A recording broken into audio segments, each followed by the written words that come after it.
La iglesia existe para la gloria de Dios. Ese es el propósito principal. Si pudiéramos resumir por qué la iglesia existe en esta tierra, es esta: glorificar a Dios.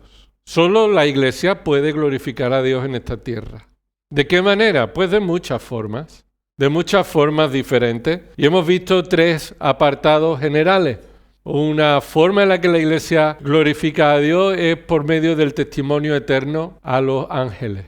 Los ángeles están observando a la iglesia y la iglesia está dando gloria a Dios por medio de vivir bajo el señorío de Cristo. Los ángeles están alabando a Dios por medio de observar lo que Dios hace a través de su iglesia.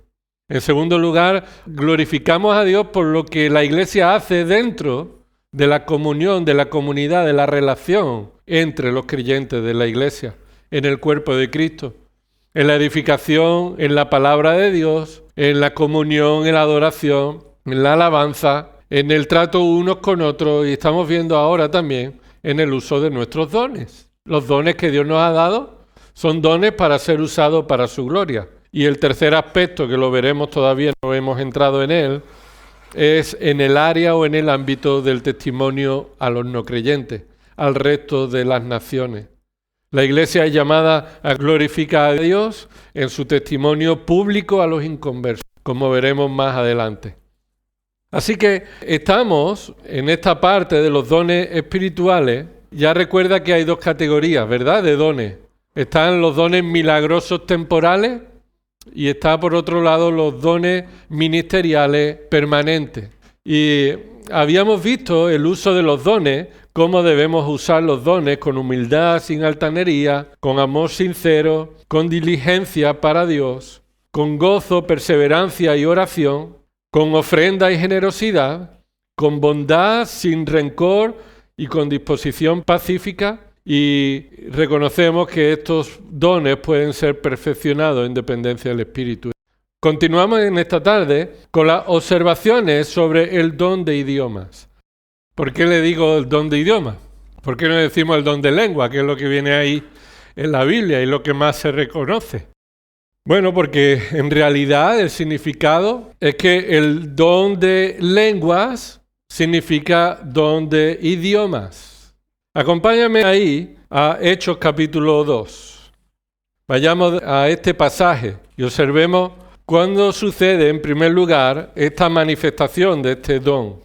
Después de haber elegido al apóstol que faltaba y debía cubrir el lugar de Judas, dice el capítulo 2, versículo 1. Cuando llegó el día de Pentecostés, estaban todos juntos en un mismo lugar. Y estos son todos los discípulos. Los 11 apóstoles más los 150 que estaban allí, y posiblemente algunos más. Estaban todos juntos en un mismo lugar. De repente vino del cielo un ruido como el de una ráfaga de viento impetuoso que llenó toda la casa donde estaban sentados. Y se les aparecieron lenguas como de fuego, que repartiéndose se posaron sobre cada uno de ellos. Todos fueron llenos del Espíritu Santo. Escucha, todos fueron llenos del Espíritu Santo. Y comenzaron a hablar en otras lenguas según el Espíritu le daba habilidad para expresarse. Versículo 5. Y había judíos que moraban en Jerusalén, hombres piadosos, procedentes de todas las naciones bajo el cielo. Y al ocurrir este estruendo, la multitud se juntó y estaban desconcertados porque cada uno le oía hablar en su propia lengua. Y estaban asombrados y se maravillaban diciendo, mirad, ¿no son galileos todos estos que están hablando? ¿Cómo es que cada uno de nosotros los oímos hablar en nuestra lengua en la que hemos nacido? Partos, medos y elamitas, habitantes de Mesopotamia, de Judea y de Capadocia, del Ponto y de Asia, de Frigia y de Panfilia, de Egipto y de las regiones de Libia, alrededor de Cirene. Viajeros de Roma, tanto judíos como prosélitos, cretenses y árabes, les oímos hablar en nuestros idiomas de las maravillas de Dios. Aquí no había un culto de adoración. Aquí no había un culto de manifestación del Espíritu Santo y estaban reunidos unánime compartiendo la palabra de Dios, capítulo 1, versículo 14, dice: todos estaban unánimes, entregados de continuo a la oración junto con las mujeres y con María, la madre de Jesús, y con los hermanos de él. Así que estaban allí de continuo en oración, estaban en comunión, estaban esperando la promesa que Jesús les había anunciado que vendría sobre ellos. Así que llegó el Espíritu Santo prometido. Se hizo de manera visible, porque era la inauguración de la iglesia, era la primera vez que el Espíritu Santo manifestaría esta realidad de la llenura del Espíritu en los creyentes y el control del Espíritu Santo en la vida de aquellos en el que Él mora. ¿Y cómo ellos sabían que habían sido llenos del Espíritu? ¿Por qué? Porque comenzaron a hablar en idiomas, en lenguas conocibles. No para los que lo hablaban, sino para los que en aquel lugar estaban. Lenguas conocibles, no una lengua de una época de antaño, una lengua real en ese momento, útil para manifestar las maravillas de Dios. Así que este don de lengua no era para manifestar el nivel espiritual de la persona. Este don de lengua era para ser usado para glorificar a Dios, manifestando las maravillas, predicando el Evangelio a todos aquellos que tenían otros idiomas y estos creyentes no lo conocían, pero lo hablaban.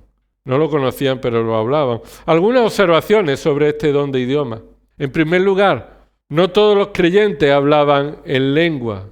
No todos los creyentes hablaban en lengua. Es decir, en esta ocasión, todos los que estaban allí comenzaron a hablar en lengua. Pero cuando vemos en el resto del relato bíblico en Hechos de los Apóstoles, no todos hablaban en lengua. Es más, en 1 Corintios no todos hablaban en lengua. Así que era un don dado por el Espíritu Santo a algunas personas de manera concreta, pero no todos los creyentes hablaban en lengua. En segundo lugar, estas lenguas eran lenguas humanas, no lenguas angelicales. No eran lenguas angelicales. En la actualidad muchos invitan a los creyentes a buscar la llenura del Espíritu para que hablen en lengua, cuando eso era un don en aquella época y no todos los creyentes lo tuvieron. En la actualidad también muchos justifican que hablan en lengua, un lenguaje no conocido, no entendible, porque dicen que es el lenguaje de los ángeles. No hay ningún lugar en la Escritura, hermano, que justifique o que enseñe que los ángeles hablan un lenguaje diferente al nuestro. No hay ningún lugar en la Escritura. Algunos toman 1 Corintios 13. Recuerda el versículo 1, cuando dice ahí: si yo hablara lengua humana o angélica, pero no tengo amor, de nada sirve, soy como un metal que resuena. Ahí lo que Pablo está diciendo no es que hay un lenguaje humano y un lenguaje angelical, sino que está utilizando un lenguaje hiperbólico. ¿Qué significa esa palabra hiperbólica? Una exageración, algo exagerado, no real. Pero en el caso de que hubiera y yo lo tuviera, pero no tengo amor, vengo a ser inútil, como un metal que resuena, un címbalo que retiñe, que hace daño a los oídos. Encontramos entonces que Pablo está tomando una exageración para mostrar la supremacía y la superioridad del amor. Algunos podían estar diciendo también que 2 Corintios, capítulo 12, 2 Corintios 12 hay una referencia importante que tenemos que tomar. Pablo habla de una experiencia que él tuvo. No sabe si fue en el cuerpo, no sabe si fue en el espíritu, pero tuvo una experiencia. Dice el versículo 1, 2 Corintios 12, versículo 1. El gloriarse es necesario, aunque no es provechoso. Pasaré entonces a las visiones y revelaciones del Señor. Conozco a un hombre en Cristo que hace 14 años, no sé si en el cuerpo, no sé si fuera del cuerpo, Dios lo sabe, el tal fue arrebatado hasta el tercer cielo. Él está hablando ahí en tercera persona acerca de sí mismo, una experiencia personal, pero usando la tercera persona. Versículo 3. Y conozco a tal hombre, si en el cuerpo o fuera del cuerpo, no lo sé, Dios lo sabe, que fue arrebatado al paraíso y escuchó palabras inefables que al hombre no se le permite expresar. Y algunos dicen, ve, hay ciertas palabras que el hombre no es capaz de expresar, que Pablo escuchó en una experiencia siendo llevado al cielo, donde escuchó un lenguaje angelical, que es el lenguaje en el que él dice en 1 Corintios 13. No es verdad. Esa no es una correcta interpretación. Lo que Pablo está diciendo ahí en el versículo 4, esa palabra inefable, la palabra ahí inefable en el griego, significa indecible o un secreto o un misterio que no ha sido revelado al hombre. Yo recibí un mensaje, unas palabras secretas, una revelación que no ha sido dada. Es más, una revelación que se me dio y se me dijo que no la comunicara. Que no la comunicara. Y lo que Pablo entonces está diciendo ahí, versículo 1, paso entonces a las visiones y revelaciones de Dios, tienen que ver con esas palabras que él escuchó, versículo 4, que escuchó palabras inefables, es decir, un mensaje, una revelación secreta o misteriosa hasta el momento que no se me permite expresar al hombre. De tal hombre me gloriaré, pero en cuanto a mí mismo no me gloriaré. No estaba hablando de que él escuchó un lenguaje de ángeles, sino que escuchó un mensaje, el cual no se le permitió revelar. Así que lo que vemos ahí en 1 Corintios 13 y 2 Corintios 12 no justifica que haya un lenguaje angelical. Así que los dones de idiomas son lenguas de otras nacionalidades que son comprensibles para aquellos que conocen esa lengua. También observamos sobre el don del idioma que el don de interpretación indica que son lenguajes genuinos. Es decir, hay algunos que tenían dones de lengua y otros tenían el don de interpretar o traducir. Y no siempre se le conoce como el don de traducción, ni se le conoce siempre como el don del idioma. Pero este es el uso, el significado de este don. Así que cuando hay algunos creyentes que tienen el don de interpretar, es que un creyente había recibido un don para hablar en la lengua de Frigia, el resto no conocía qué estaba diciendo esa persona en el lenguaje de Frigia, pero Dios había dado un don a otro hermano para traducir el lenguaje de Frigia al lenguaje común de los que estaban reunidos. Así que el que estaba revelando una verdad en un idioma diferente a la comunidad, Dios estaba permitiendo por un don de traducción o de interpretación, traducirlo al lenguaje común de aquella época, sin que ambas personas conocieran o hubieran estudiado tal idioma. También observamos en el don de idioma que no tenía el propósito de edificarse en privado. Esto no era el propósito de edificarse en privado. 1 Corintios 14 está diciendo ahí que prefiero hablar pocas palabras entendiblemente que muchas sin poder entender su significado. ¿Por qué? Porque Pablo está enfatizando ahí la prioridad de la edificación común y no de la edificación privada. ¿Por qué? Porque muchos hoy dicen que ellos hablan en lengua, pero en privado para edificarse a sí mismos. Cuando eso no tiene sentido mientras no conozcan lo que están diciendo en el lenguaje castellano o en el lenguaje que conozcan. Y por supuesto sabemos que a día de hoy este don ha cesado. Por eso terminamos estas observaciones. La ausencia de este don en el resto del Nuevo Testamento apunta a la cesación, que ese don ha cesado, ha dejado de ser necesario. Ya no es un don que Dios esté utilizando porque, pues lo veremos más a continuación. Y aquí sí tenemos la temporalidad de los dones milagrosos. Temporalidad de los dones milagrosos. Creemos, en nuestra convicción, que la Biblia enseña con toda claridad que los dones milagrosos fueron usados por Dios en el tiempo de la fundación de la Iglesia hasta la culminación del canon bíblico. Cuando la Escritura se cerró, la revelación de nuestra Biblia se cerró, Dios terminó de decir lo que quería decir. Cuando el canon de la Escritura se cerró, entonces los dones milagrosos dejaron de ser necesarios. Esta es la postura teológica que se conoce como cesacionismo. Es decir, la postura teológica en la que creemos que los dones milagrosos tuvieron su utilidad en un tiempo del comienzo de la Iglesia, pero que cesaron cuando el canon bíblico fue cerrado, culminado. Estos dones milagrosos no continuaron después de la era apostólica, pero volverán en el tiempo de la tribulación, como una señal final del ministerio singular que 2 testigos que Dios enviará para predicar el evangelio a las naciones cuando la iglesia sea arrebatada y estos 2 testigos prediquen. Lo puedes ver en Apocalipsis 11.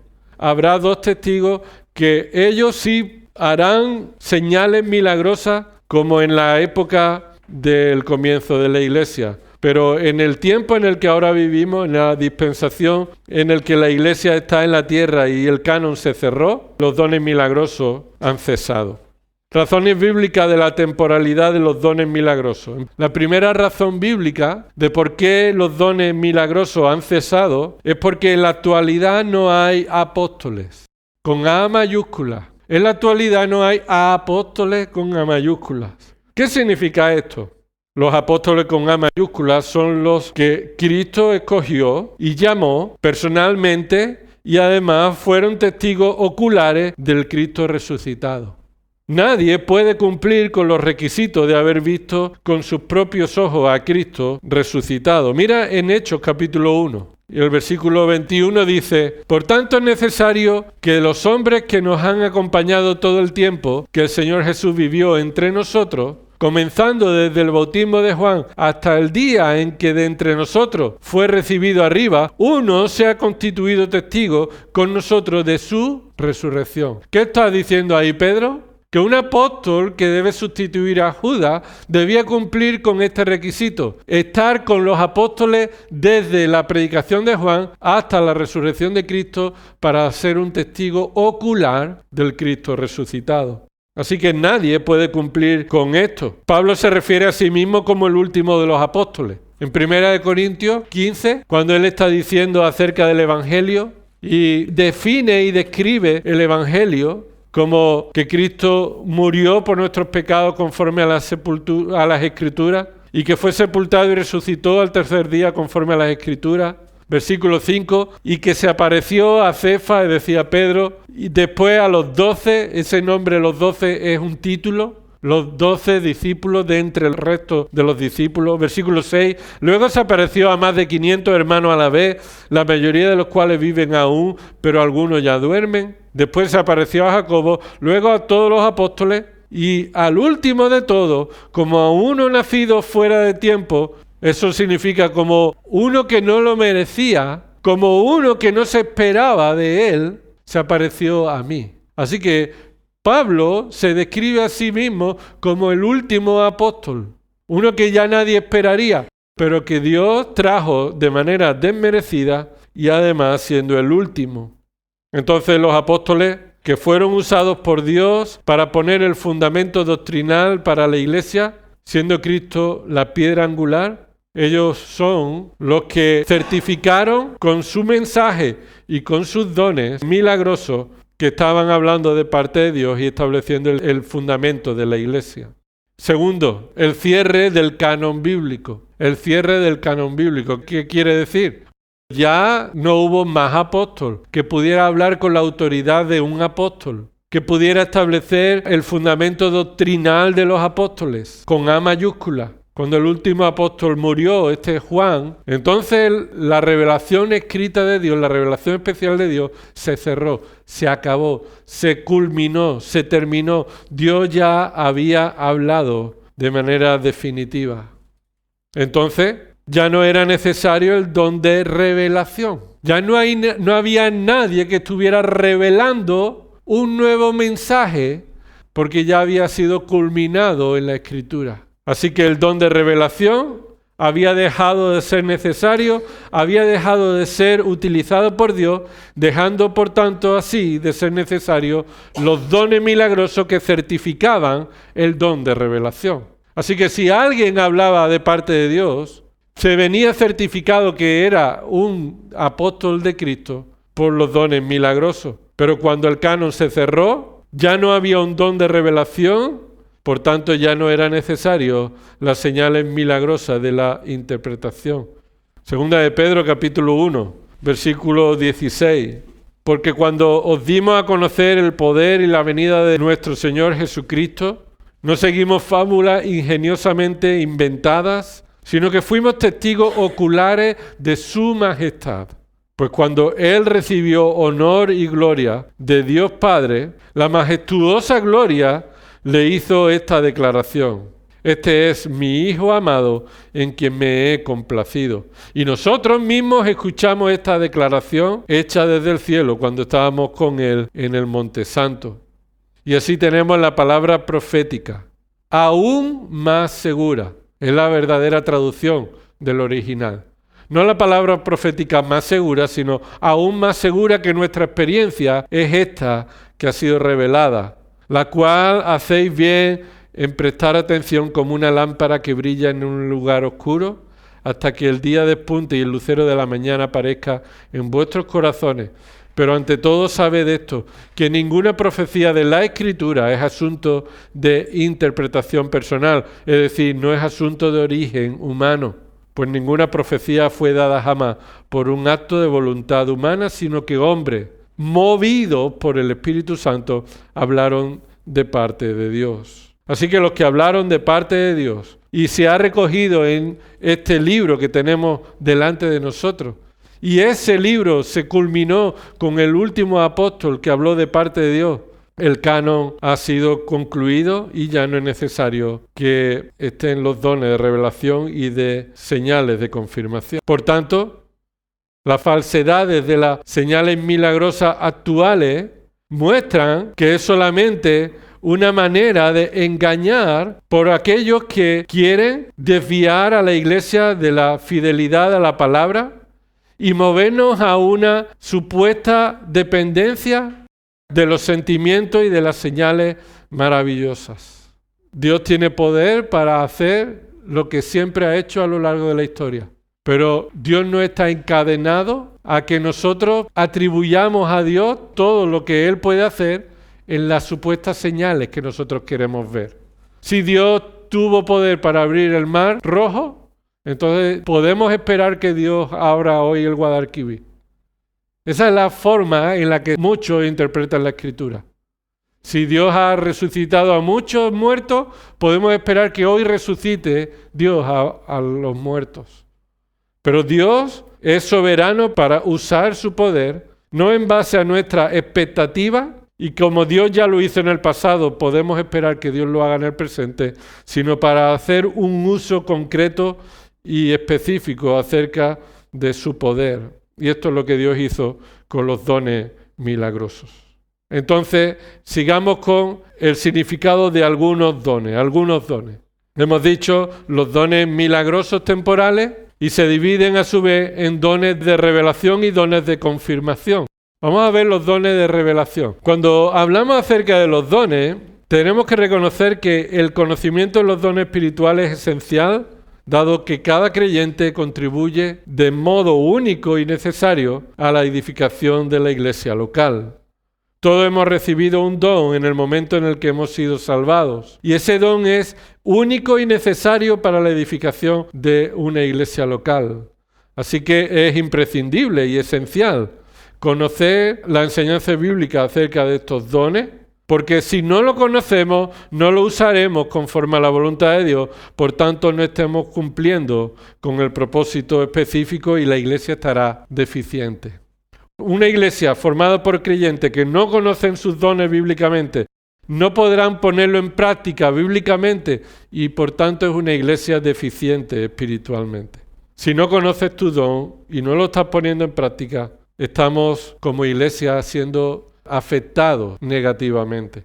Cada uno de nosotros hemos sido puestos en el cuerpo como Dios ha querido, con dones y capacidades para la edificación mutua, como Él ha querido, como dice 1 Corintios 12. Así que vayamos al primero que vamos a observar, es el don del apostolado. Ya lo hemos dicho algo, pero vamos a profundizar un poco acerca de esto. El don del apostolado. Lo tenemos ahí en Efesios 4, versículo 11, como el ejercicio de ese don. Y en 1 Corintios 12, 28, también como aquellos que tienen ese don del apostolado.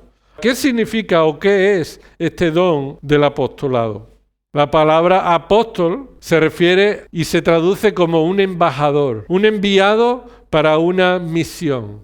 Y además el uso de esta palabra se refiere generalmente a los apóstoles de Cristo con mayúsculas. Los 12, incluido Matías, y Pablo como el apóstol a los gentiles, como él mismo se llama en Gálatas 1:15 y en 1 Corintios 15, 7 al 9.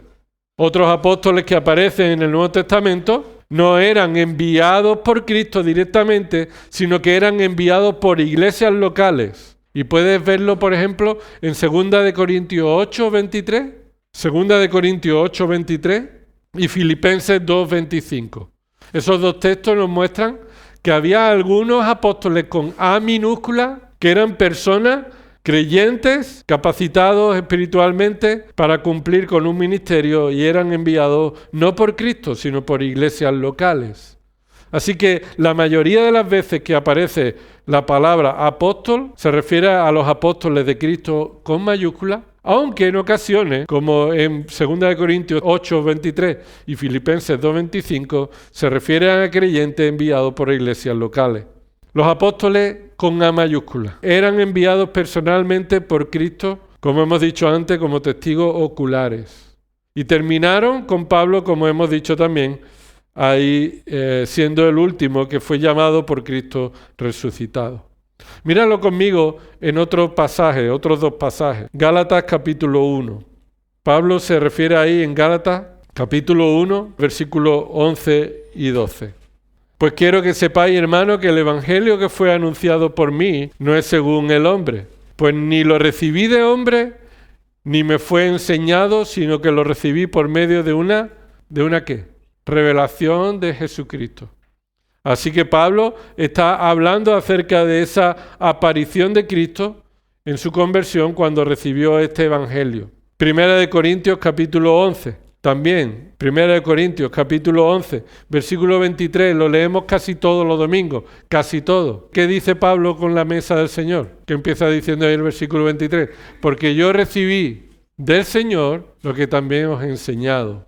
Así que lo que Pablo está diciendo es que lo que él está enseñando con respecto a la mesa del Señor, lo ha recibido no de otros, sino directamente del Señor, una revelación directa de Cristo. El ministerio de los apóstoles cumplían 3 propósitos fundamentales que ya realizaron en la fundación de la iglesia y el cierre del canon. Esos 3 propósitos están ahí. El primero es el siguiente: poner el fundamento doctrinal de la iglesia. Ese es el propósito que Dios le dio a los apóstoles. Míralo conmigo en Efesios capítulo 2, versículo 20.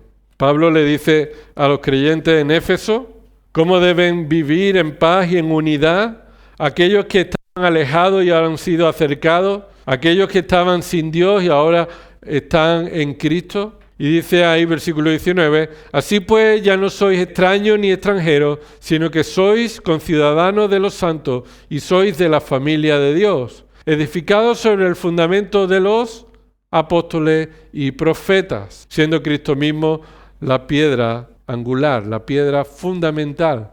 Así que el propósito de los apóstoles era establecer el fundamento doctrinal de la iglesia.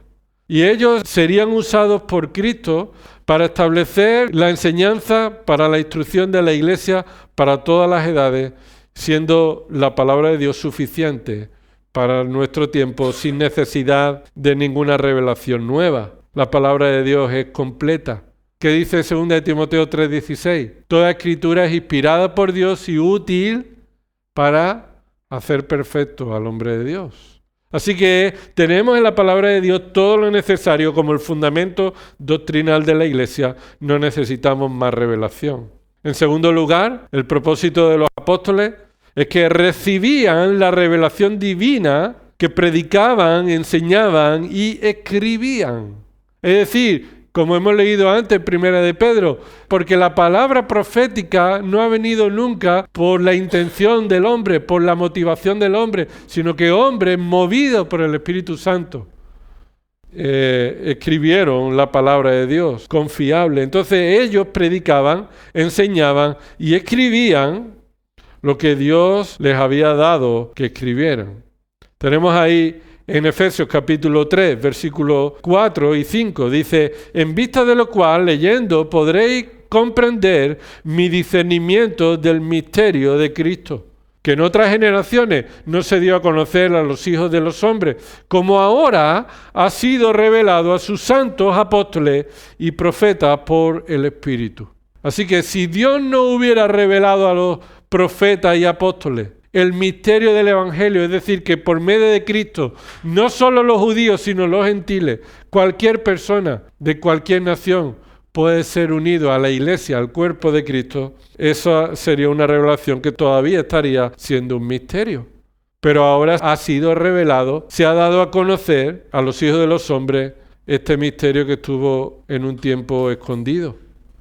Y fue dado porque Dios usó a los profetas y apóstoles por una revelación divina que predicaran el Evangelio.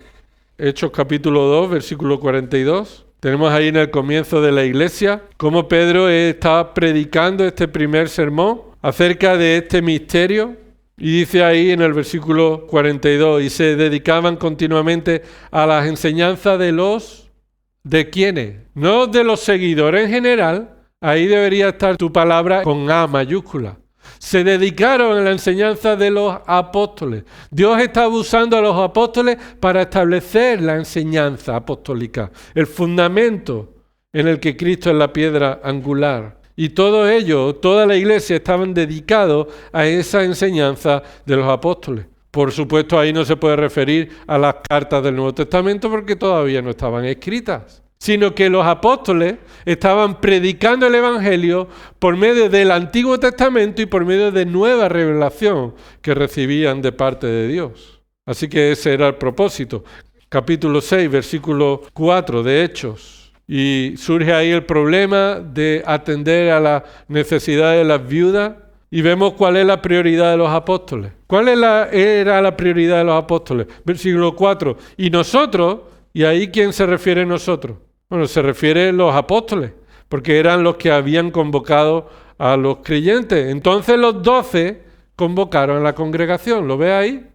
Fueron los 12 los que convocaron. ¿Esos 12 quiénes son? Los apóstoles con A mayúscula. Y le dijeron, mirad, no es conveniente que nosotros descuidemos la palabra de Dios para servir mesas. Qué creídos se lo tenían, ¿no? No, era una prioridad establecida por Cristo. Entonces, versículo 3, por tanto, hermanos, escoged de entre vosotros 7 hombres de buena reputación, llenos del Espíritu Santo y de sabiduría, a quienes podamos encargar esta tarea. ¿Y qué dice ellos? Versículo 4, y nosotros nos entregaremos, esto es, nos dedicaremos en cuerpo y alma, sacrificadamente, nos entregaremos a la oración y al ministerio de la palabra. Esa era su prioridad. La prioridad de los apóstoles era enseñar la palabra que Dios estaba revelando por medio de ellos. Y en tercer lugar, confirmaban la palabra revelada con señales, prodigios y milagros. Confirmaban la palabra revelada con señales, prodigios y milagros. La palabra que los apóstoles predicaban, que no venía solamente del Antiguo Testamento, sino que era una predicación de una revelación nueva, un misterio que estuvo escondido, pero que ahora ha sido revelado por el poder del Espíritu Santo. Esa palabra debía ser confirmada que era dada por Dios. ¿Y cómo era confirmada la palabra revelada? Por medio de señales, prodigios y milagros. Y vamos a repasar estos versículos porque es importante, no es algo que yo me estoy inventando o que algunos se inventan. Primera de Corintios capítulo 2, versículo 4. Cuando Pablo fue a la iglesia en Corinto o al pueblo de Corinto y predicó el Evangelio, no lo hizo por la habilidad humana de palabras superiores o de sabiduría humana. Versículo 2, pues nada me propuse saber entre vosotros, excepto a Jesucristo y a este crucificado. Y estuve entre vosotros con debilidad y con temor y mucho temblor. Esto no es que estuvo enfermo, sino que era un temor reverente, predicar la palabra de Dios con fidelidad. No con artimaña humana, sino con fidelidad a Dios, en dependencia del poder de Dios. ¿Y qué dice el versículo 4? Y ni mi mensaje, una parte de su predicación, que es el contenido. Y tampoco ¿qué? Ni mi predicación, que es la segunda parte, la forma en la que se comunica el contenido. Ni el mensaje, que es el contenido, ni la forma en la que se comunica, que es la predicación, ninguna de las dos cosas. Recuerda que algunos dicen, mientras mantengamos el mensaje podemos modificar la forma. No es bíblico eso. Las formas son importantes cuando la palabra de Dios establece una forma. El mensaje debe ser bíblico y la forma en la que se comunica debe ser bíblica. Así que no fueron con palabras persuasivas de sabiduría, sino ¿de qué? ¿Qué dice ahí en tu Biblia? Sino con demostración del Espíritu y de poder, para que vuestra fe no descanse en la sabiduría de los hombres, como Él, sino en el poder de Dios. ¿Que estaba qué? Estaba manifestando su poder, mientras que Pablo también estaba predicando. No se refiere aquí solamente a la demostración del Espíritu con el fruto de la predicación, que eso tiene que ver. Pablo predicó fielmente el mensaje, no lo tocó. Pablo predicó el mensaje sin la artimaña de la habladuría ni de las palabras persuasivas, sino con la declaración clara y pública. Y además el resultado fue la manifestación del poder del Espíritu, la conversión de los creyentes.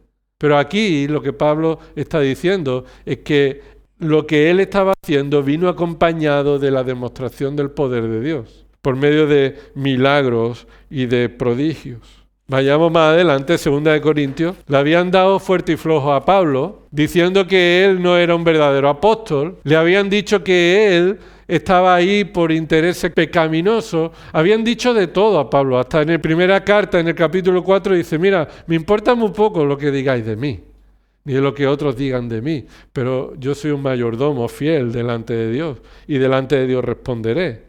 Entonces escribe esta segunda carta para consolar a los creyentes en la reconciliación mutua que el Señor trajo como iglesia con Pablo. Pero Pablo aquí vuelve a defender su ministerio, el apostolado que Dios le había dado. En el capítulo 6, en el versículo 3, empieza a mostrar qué había habido en su vida.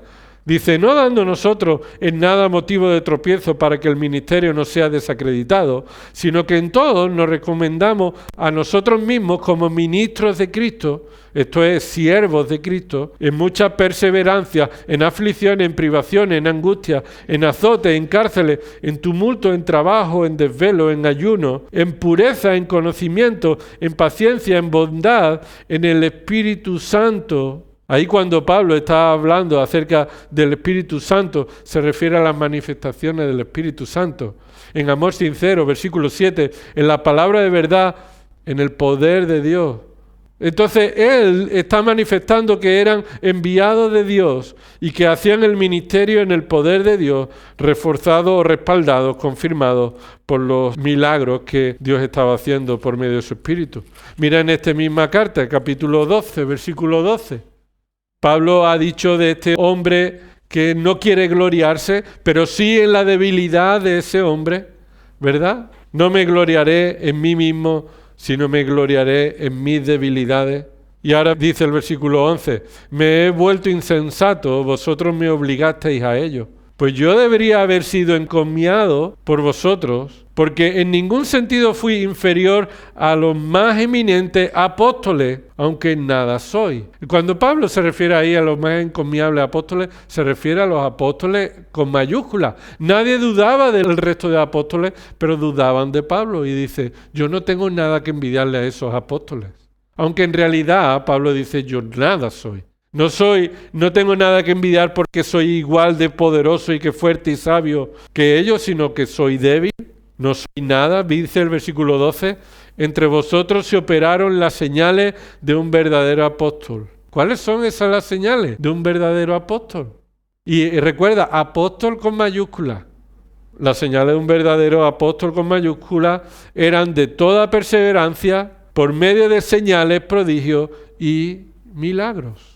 Así que había señales que confirmaban que Pablo era un verdadero apóstol con mayúscula, porque en su vida se manifestaban estas señales, prodigios y milagros. Y dos textos más. Primera de Tesalonicenses, capítulo 1, versículo 5. De nuevo vemos aquí una referencia del poder del Espíritu Santo cuando Pablo predicó el Evangelio entre ellos. Y hay dos áreas de significado. Un mismo significado que se manifiesta en dos áreas diferentes. Dice ahí en el capítulo 1 de 1 Tesalonicenses, versículo 5, pues nuestro evangelio no vino a vosotros solamente en palabras, sino también ¿en qué? En poder y en el Espíritu Santo y con plena convicción, como sabéis qué clase de personas demostramos ser entre vosotros por amor a vosotros.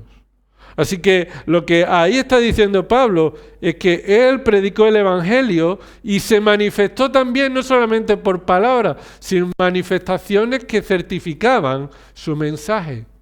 Así que sabéis que estas señales, este poder en el Espíritu Santo, era la confirmación de que ellos demostraban ser enviados apóstoles con A mayúscula de Cristo. Y terminamos en Romanos 15, versículo 19. Romanos 15, versículo 19. El párrafo empieza desde el versículo 14, pero no vamos a leerlo todo.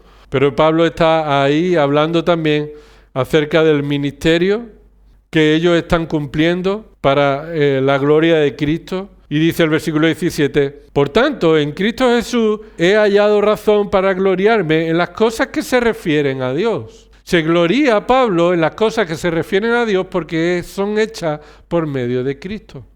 Y observa lo que dice, versículo 18, porque no me atreveré a hablar de nada, sino de lo que Cristo ha hecho por medio de mí para la obediencia de los gentiles, en palabra ¿y qué? Y en obra. Lo que Cristo ha hecho en mí para el beneficio o la obediencia de los gentiles, en palabra y en obra. Es decir, no solamente su predicación, sino las obras que él realizó. ¿En dependencia de quién? De Cristo, que fue quien lo estaba realizando en él, cosas que se refieren acerca de Dios. Versículo 19 se describe aquí con más claridad. Con el poder de señales y prodigios, en el poder del Espíritu de Dios, de manera que desde Jerusalén y por los alrededores hasta el Ilírico, he predicado en toda su plenitud el Evangelio de Cristo. Aquí Pablo está hablándole a los creyentes en Roma para que conozcan quién es Él y les ayude a continuar hacia España. Y esta carta es una declaración de su teología dada por Dios, para que conozcan quién es Él y para que le apoyen con ofrendas y le sostengan para enviarlo a España.